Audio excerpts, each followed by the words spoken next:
प्यारे साथियों, आप सभी का स्वागत करता हूं अपने एमआरएस स्टडी परिवार में।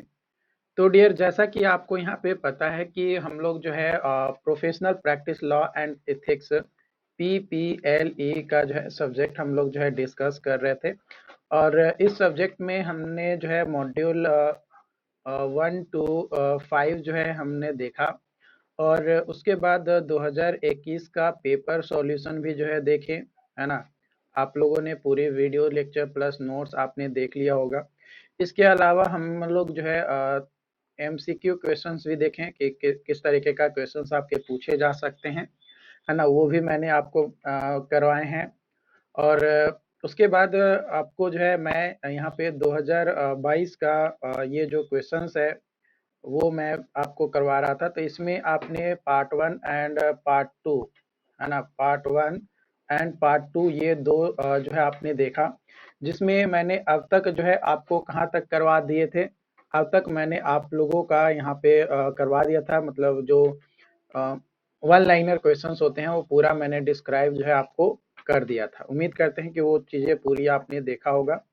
तो हमारा आज का जो क्वेश्चंस जो हम लोग यहाँ पे डिस्कस करने वाले हैं वो हमारा यहाँ पे होने वाला है क्वेश्चन नंबर 2 का ए, है ना। तो क्वेश्चन नंबर 2 का ए क्या कहता है?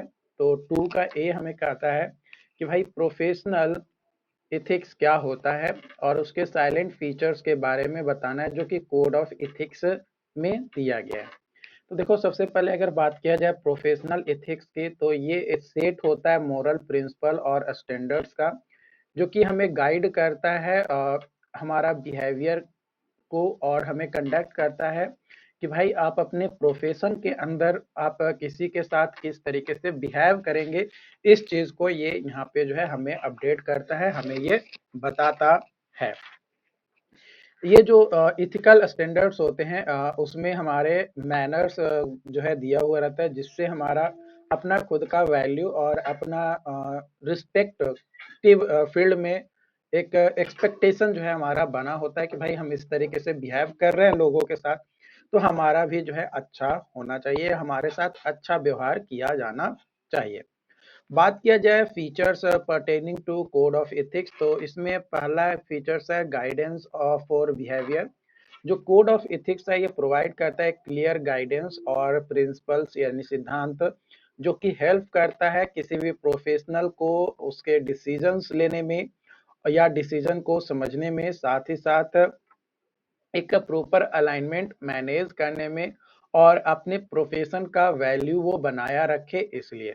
तो जो गाइडेंस फॉर बिहेवियर है ये ऑफर करता है framework for moral conduct in various situation. अलग अलग सिचुएशंस में हमारा मोरल कंडक्ट मतलब हम किस तरीके से कंडक्ट करें, किस चीज को, प्रॉब्लम को कैसे सॉल्व करें, उस चीज को।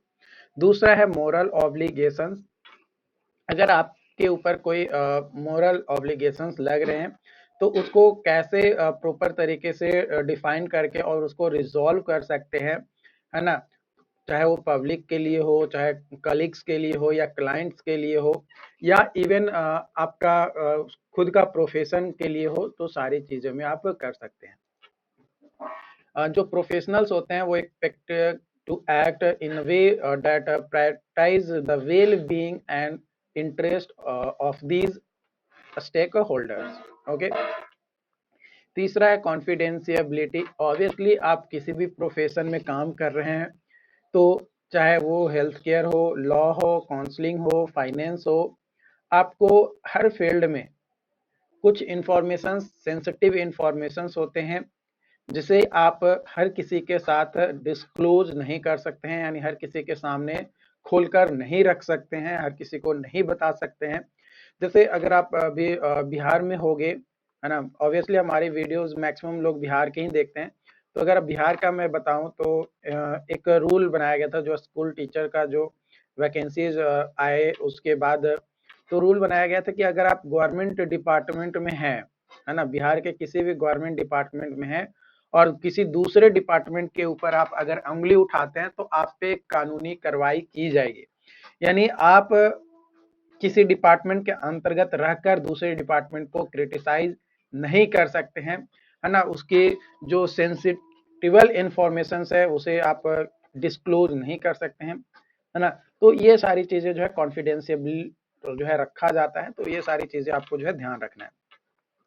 उसके बाद कन्फ्लिक्ट ऑफ इंटरेस्ट, जो कोड ऑफ इथिक्स है, अगर किसी दो के बीच में अगर किसी तरीके का ड्यूटी को लेकर या कोई ऑब्जेक्टिव्स को लेकर या कोई प्रोमिसेस को लेकर कन्फ्लिक्ट होता है, तो उसे आप आसानी से जो है क्या कर सकते हैं, एड्रेस कर सकते हैं, यानी पता लगा सकते हैं और उसको रिजॉल्व कर सकते हैं। इसके अलावा आपको जो है प्रोफेशन में या प्रोफेशनल इथिक्स का जो कोड है वो आपको बताता है कि अपने आप को इनहेंस करने के लिए आपको कंटिन्यूअस सीखना पड़ेगा, है ना। अगर आपको अपने आप में एक्सपर्टीज बनना है तो आपको हर टाइम अपने आप को अपग्रेड करना होगा। ऐसा नहीं है कि आप एक बार जो पढ़ लिए वो आपका जिंदगी भर वो नॉलेज काम करेगा, नहीं। आपको हर टाइम अपने आप को अपडेट करना पड़ेगा, अपग्रेड करना पड़ेगा अपने आप को, तभी जो है कुछ वहां पे जो है हो पाएगा। इसके अलावा आप जिस भी प्रोफेशन में हैं उसमें आप सत्य निष्ठा के साथ और ईमानदारी पूर्वक जो है आपको काम करना पड़ेगा, ताकि आप जो है किसी को बता सके कि हाँ हम जो है गलत नहीं कर रहे हैं। और अवॉइड मिस रिप्रेजेंटेशन या फ्रॉड या डिसीट। इसके अलावा रिस्पेक्ट फॉर डाइवर्स पर्सपेक्टिव, अलग अलग पर्सपेक्टिव के लोग होते हैं किसी भी ऑर्गेनाइजेशंस में, चाहे वो कल्चरल हो या सोशल हो या कोई इंडिविजुअल डिफरेंसेस हैं, है ना। तो उस कंडीशंस में आपको हर किसी को क्या करना होगा, एक रिस्पेक्ट की भावना से देखना होगा। ऐसा नहीं कि वो मुस्लिम है तो हम रिस्पेक्ट नहीं करेंगे, वो सिख है तो हम रिस्पेक्ट नहीं करेंगे, वो गरीब फैमिली से बिलोंग करता है तो हम उससे बात नहीं करेंगे, ऐसा नहीं है। आप जब तक उस प्रोफेशन में है, उस प्रोफेशन में से हर किसी को अलग अलग डाइवर्सिटीज वहां पे प्रेजेंट होंगे, तो उन डाइवर्सिटीज को आपको रिस्पेक्टफुल्ली जो है आपको क्या करना होगा, पालन करना होगा।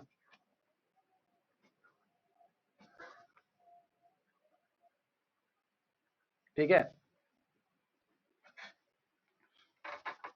इसके अलावा ड्यूटी टू सोसाइटी, यानी आप किसी भी प्रोफेशन में हैं जहाँ पे पब्लिक के लिए ज़्यादा काम हो रहा है ना। तो आपको जो है पब्लिक के हित में काम करना है, ना कि अपने लिए काम करना है। आपको पब्लिक के लिए काम करना है ना। पब्लिक को जो पसंद है या जो पब्लिक के लिए सही है उसके लिए आपको काम करना है, चाहे आपको कुछ भी करना पड़े, है ना। माने अपने आप को बेचना नहीं है, अपने आप को कंट्रोल करके रखना है और पब्लिक के लिए यानी लोगों के लिए काम करना है, उसी का सैलरी आपको दिया जाता है ना, किसी भी डिपार्टमेंट में आप हो। इसके अलावा अकाउंटेबिलिटी एंड इन्फोर्समेंट, जो कोड ऑफ एथिक्स होता है वो हमें एक मैकेनिज्म करता है कि आप किसी भी चीज़ को अकाउंटेबिलिटी एंड इन्फोर्समेंट कर सकते हैं, जिसमें डिसिप्लिन प्रोसेस बहुत ज़्यादा ज़रूरी है ना। और आपको इथिकल स्टैंडर्ड्स को जो मेंटेन रखना है। जो रेगुलेटरी बॉडीज हैं या जो प्रोफेशनल एसोसिएशंस है वो एक इम्पॉर्टेंट रोल निभाता है इन्फोर्सिंग दीज स्टैंडर्ड्स। तो जो एक स्टैंडर्ड सेट किया गया है उस स्टैंडर्ड को जो है आपको क्या करना है, पालन करना पड़ेगा। इसके अलावा आपको पब्लिक ट्रस्ट को जो है गेन करना पड़ेगा। अगर आप किसी भी प्रोफेशन में काम कर रहे हैं जिसमें पब्लिक के लिए काम किया जा रहा है तो उसमें पब्लिक का ट्रस्ट आपके ऊपर होना चाहिए। इसके अलावा आपको हर सिचुएशन, है ना, सोसाइटल नॉर्म्स हो गया, टेक्नोलॉजिकल एडवांसमेंट हो गए या कोई चेंजेस आ रही हैं प्रोफेशंस के अंदर, तो उसको आपको अडॉप्ट करना होगा, यानी अपने आप को अपडेट रखना पड़ेगा। एजुकेशनल एंड ट्रेनिंग रिक्वायरमेंट की भी जो है जरूरत पड़ती है। आप कितना भी स्किल्ड और एक्सपीरियंस क्यों न हो, लेकिन टाइम टू टाइम आपको करेंट सिनेरियो को देखते हुए अपने स्किल्स को, अपने एजुकेशन को, अपने ट्रेनिंग को आपको क्या करना होगा, अपडेट करना होगा, है ना, अपग्रेड करना होगा। ओके। नेक्स्ट क्वेश्चन है, यहाँ पे आपका बोला गया है कि प्रोटेक्टेड डिस्क्लोजर मैकेनिज्म क्या होता है और उसका deficiencies in state of art, उन्हें उसकी कमी से क्या हो सकता है वो बताना है। तो जो प्रोटेक्टेड डिस्क्लोजर मैकेनिज्म है ये एक तरीके का विस्टिल ब्लोअर प्रोटेक्शन मैकेनिज्म है ना। विस्टिल ब्लोअर क्या था, मैंने आपको बताया था। विस्टिल ब्लोअर उसे कहा जाता है जो व्यक्ति कोई अन या अन लीगल या इलीगल काम हो रहा है ना, या मिस कंडक्ट किसी भी प्रोफेशन में हो रहा है, तो या किसी के द्वारा किया जा रहा है तो उसका रिपोर्ट अपने हायर अथॉरिटीज के पास करना। तो जो करने वाला होता है उसी को जो है विस्टिल ब्लोअर कहा जाता है। तो विस्टिल ब्लोअर को प्रोटेक्ट करना जरूरी है। तो जो विस्टिल ब्लोअर को प्रोटेक्ट करने के लिए जो मैकेनिज्म होता है उसी को प्रोटेक्टेड डिस्क्लोजर मैकेनिज्म कहते हैं। ये फॉर्मलाइज्ड प्रोसेस होता है जो कि अलाउ करता है individual to report misconduct, illegal activities or unethical behavior within an organization, government agencies, private sector with without fear of retaliations, है ना, बिना कोई डर का भाव हुए, है ना, जिसमें आपका इनकरेज किया जाता है उसके ट्रांसपेरेंसी, अकाउंटेबिलिटी और आइडेंटिफिकेशंस और प्रिवेंशंस ऑफ रॉन्ग डूइंग का, है ना। जो विस्टिल ब्लोअर्स है इसी के बेसिस पे अगर कोई फ्रॉड है तो उसको एक्सपोज किया जाता है, करप्शन को एक्सपोज किया जाता है, सेफ्टी वायलेशन को एक्सपोज किया जाता है, या और भी कई सारे इश्यूज होते हैं जिसको एक्सपोज किया जाता है। बात किया जाए element of protected disclosure mechanism का, तो सबसे पहला कॉन्फिडेंशियल रिपोर्टिंग होता है, दूसरा लीगल प्रोटेक्शन, तीसरा इंडिपेंडेंट ओवरसाइट, चौथा ड्यू प्रोसेस, है ना, ड्यू प्रोसेस होते हैं। इसके अलावा रिपोर्टिंग चैनल अलग अलग माध्यम से हो सकते हैं। इसके अलावा ट्रेनिंग एंड अवेयरनेस, है ना, लोगों के बीच में ट्रेनिंग और अवेयरनेस जो है प्रोवाइड किया जाता है कि ताकि आप जो है किसी तरीके का कोई गलत काम ना करें। Okay, despite the benefit of protected disclosure mechanism there are several deficiencies and challenges. कई सारे डिफिशियंसीज भी हैं या चैलेंजेस भी हैं जो कि एसोसिएटेड होता है with the state of art के साथ, जिसमें सबसे पहला आता है लैक ऑफ अवेयरनेस। ऑब्वियसली हर किसी के पास अवेयरनेस नहीं होता है जिसके कारण से वो प्रॉपर विस्टिल ब्लोअर नहीं बन पाते हैं और उनके अंदर कहीं ना कहीं डर का जो है भय बना रहता है कि अगर हम किसी का कंप्लेन करते हैं तो कहीं वो मेरे ऊपर ही एक्शन ना ले ले, है ना। दूसरा है रिटेलिएशंस। रिटेलिएशंस में क्या होता है कि हैरेसमेंट जो है देखने को मिलता है ना, या कई बार होता है कि उस जो व्यक्ति विस्टिल ब्लोअर था उसी को जो है जॉब से निकाल दिया, जबकि निकालना किसी और को चाहिए लेकिन निकाल किसी और को दिया जाता है। कम्प्लेक्स प्रोसेसेस, है ना, प्रोसेस थोड़ा लेंदी होता है और इनइफेक्टिव हैंडलिंग, प्रॉपर तरीके से हैंडलिंग नहीं होता है और leading to lack of trust in the process, है ना, प्रोसेस जो होते हैं उस पे मतलब लैक ऑफ ट्रस्ट होता है, मतलब प्रॉपर तरीके से विश्वास नहीं किया जाना। इसके अलावा लिमिटेड स्कोप और इनएडिक्वेट इंटरनेशनल कोऑर्डिनेशंस, तो ये सारे होते हैं डिफिशियंसीज। इसके अलावा आपका reprisals beyond employment and inconsistent legal framework के कारण से जो है ये सारे डिफिशियंसीज जो है आपको कहीं ना कहीं देखने को मिलता है इस फील्ड में। ठीक है, अगला क्वेश्चन अगर बात किया जाए तो यहाँ पे अगला क्वेश्चन आपका है क्वेश्चन नंबर 3 का ए।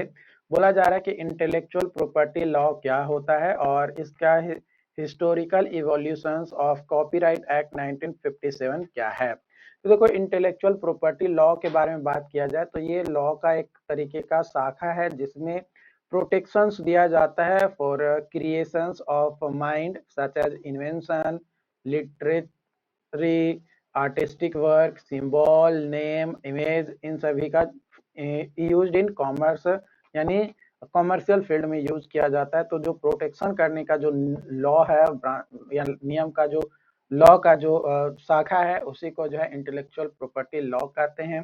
Intellectual property law is design to provide creators and inventors with legal right and protection for their intellectual creations, allowing them have exclusive control over the use and distribution of their work and invention।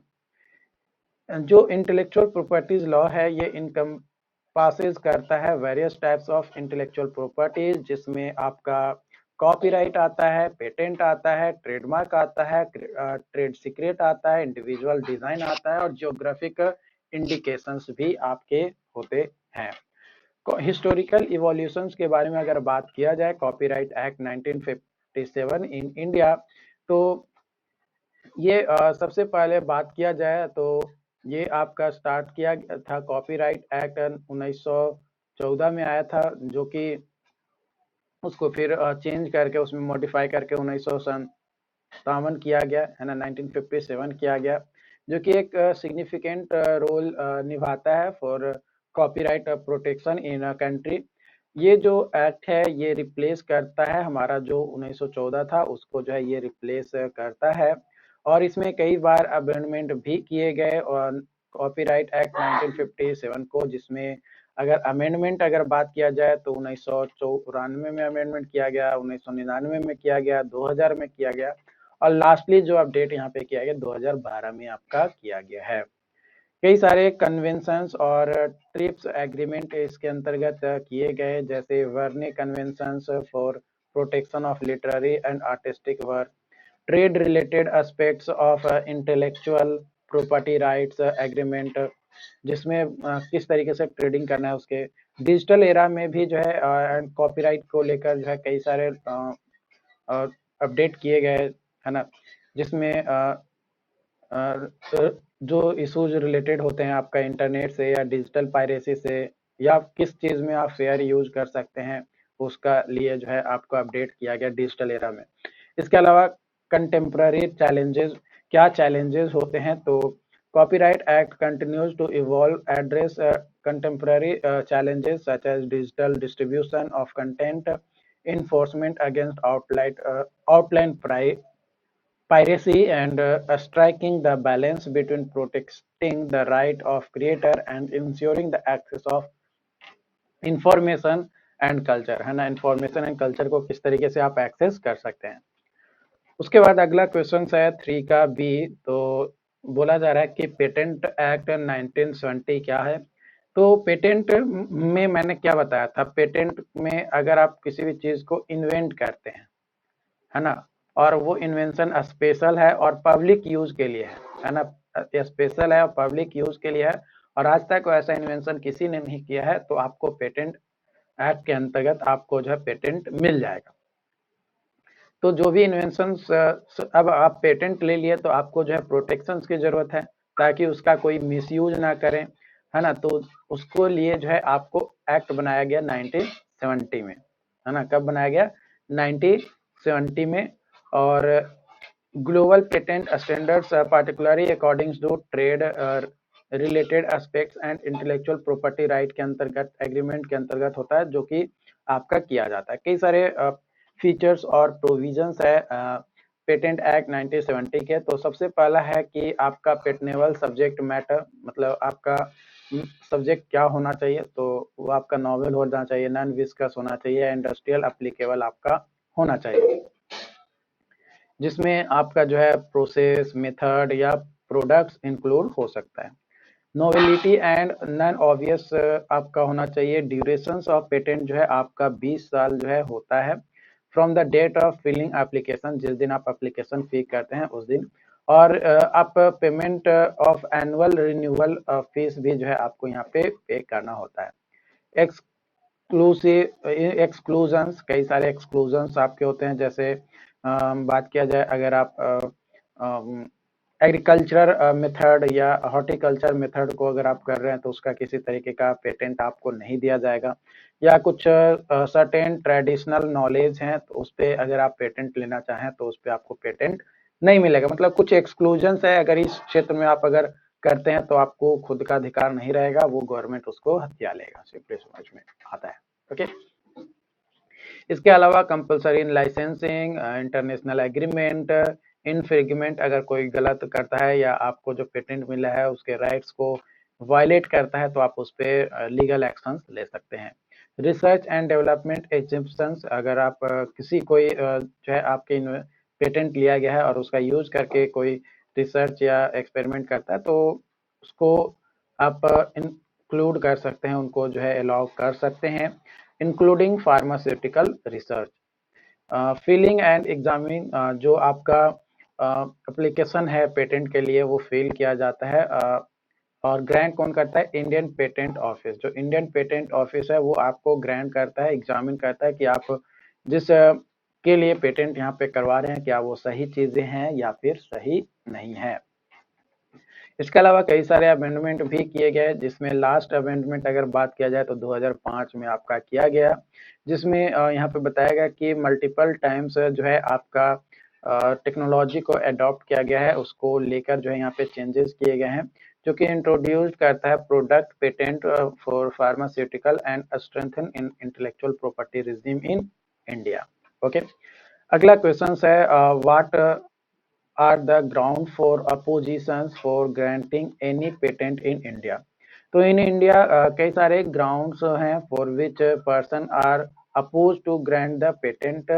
पहला है एंटीसिपेशंस, है ना, एंटीसिपेशंस, जो कि आपका Indian patent act 1970 में included है।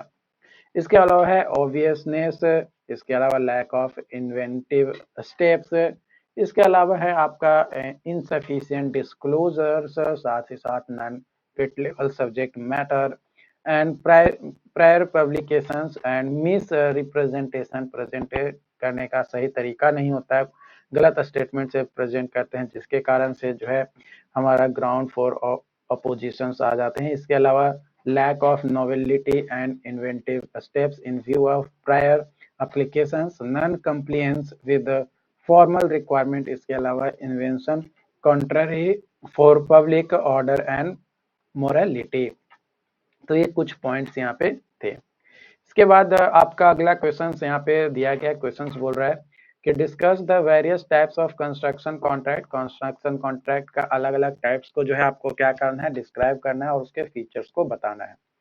तो देखो, अगर कंस्ट्रक्टर कॉन्ट्रैक्ट में बात किया जाए तो सबसे पहला आता है लमसम कॉन्ट्रैक्ट, जिसको फिक्स्ड प्राइस कॉन्ट्रैक्ट भी कहते हैं, है ना। इसमें जो प्राइसेस होती हैं वो आपका फिक्स्ड होता है और उसी प्राइस पे आपको जो है काम करना रहता है कॉन्ट्रैक्टर को, और उसी प्राइस पे वो एग्री करता है। इसमें प्रॉफिट होता है, it provide price for owner and minimum financial risk जो है देखने को मिलता है ऑनर को। डिसएडवांटेज जो है किसके लिए होता है, कॉन्ट्रैक्टर के लिए होता है। अगर कोई पोटेंशियल रिस्क आता है तो वो कॉन्ट्रैक्टर को जो है लॉस झेलना पड़ता है। इसके अलावा आता है आपका कॉस्ट प्लस फी कॉन्ट्रैक्ट। इसमें जो है कुछ फी जो है एक फिक्स्ड कॉस्ट तो रहता ही है, प्लस कुछ फी भी आपका जो है कॉन्ट्रैक्टर का अलग से रहता है। मतलब कोई भी प्रोजेक्ट, कंस्ट्रक्शन प्रोजेक्ट का कॉस्ट यहाँ पे कॉन्ट्रैक्ट प्रोजेक्ट का हो गया, और उसमें फी जो है कॉन्ट्रैक्टर का अलग से रहता है कि आपको इतना फी जो है दिया जाएगा, है ना। तो इसमें कौन सी है कि मोर एक्सपेंसिव ये हो जाता है ऑनर के लिए, क्योंकि कॉन्ट्रैक्टर को अलग से यहाँ पे फी जो है प्रोवाइड किया जाता है। ओके, जो कि usually percentage of total cost के टर्म में आपका होता है। यूनिट प्राइस कॉन्ट्रैक्ट, इसमें क्या होता है कि मान लो कि आप घर में प्लस्तर वगैरह करवा रहे हो, है ना, तो प्लस्तरा करवा रहे हो तो वहाँ पे आप स्क्वायर फुट में या मीटर क्यूब में, है ना, मतलब एक यूनिट वाइज आप जो है काम करवा रहे हो, तो यूनिट वाइज जो है आप प्राइस जो है सेटअप किए हो, तो वो जो है हमारा यहाँ पे आ जाता है यूनिट प्राइस कॉन्ट्रैक्ट में, है ना। इसके बाद आपका आता है ग्रांटेड मैक्सिमम प्राइस कॉन्ट्रैक्ट भी होते हैं, जिसमें जो है प्रॉफिट होता है, कॉस्ट कंट्रोल होते हैं और शेयर भी जो है सेविंग होते हैं, और लिमिटेड कॉस्ट विजिबिलिटी मिलता है फॉर ऑनर के लिए, जो कि एक बेनिफिट नहीं होता है। डिजाइन बिल्ड कॉन्ट्रैक्ट, इसमें क्या होता है कि एक सिंगल एंटाइटीज जो है डिजाइन भी करता है और बिल्डिंग भी करता है। मतलब डिजाइनिंग भी वही प्रोवाइड करेगा और जो बनाकर कंस्ट्रक्शन पूरा करके जो भी बिल्डिंग वगैरह है वो भी वही कॉन्ट्रैक्टर ही देगा, तो वो हमारा कहलाता है डिजाइन बिल्ड कॉन्ट्रैक्ट। इसका प्रॉफिट यह है कि streamline the construction process, reduce owner administrative burden, जो ऑनर पे एडमिनिस्ट्रेटिव बर्डन होता है वो कम हो जाता है। लेकिन डिसएडवांटेज बात किया जाए तो potential for reduce design quality and conflict of interest, है ना, जो डिजाइन क्वालिटी है वो हो सकता है कि इसमें कम देखने को मिले। इसके अलावा कंस्ट्रक्शन मैनेजमेंट कॉन्ट्रैक्ट, कुछ कॉन्ट्रैक्ट ऐसे होते हैं जो ऑनर हायर करते हैं फॉर मैनेजिंग द कॉन्ट्रैक्ट। जो कंस्ट्रक्शन प्रोजेक्ट है उसको सिर्फ मैनेज करने के लिए, यानी कंस्ट्रक्शन मैनेजर को जो है अपॉइंट करता है, तो उसमें जो एग्रीमेंट होते हैं वो हमारा कंस्ट्रक्शन मैनेजमेंट कॉन्ट्रैक्ट आता है। टाइम एंड मटेरियल कॉन्ट्रैक्ट, कुछ कॉन्ट्रैक्ट वैसे होते हैं जो एक्चुअल कितना टाइम तक मटेरियल यूज किया गया है ना, या कोई टाइम कितना टाइम तक कोई काम हुआ, उसके बेसिस पे कॉन्ट्रैक्ट किया जाता है, तो वो हमारा जो है टाइम एंड मटेरियल कॉन्ट्रैक्ट में आता है। प्रॉफिट अगर बात किया जाए तो flexibility for changes during construction, और बात किया जाए डिसएडवांटेज तो लिमिटेड कॉस्ट कंट्रोल होता है, potential for disputes over material cost and labour hours.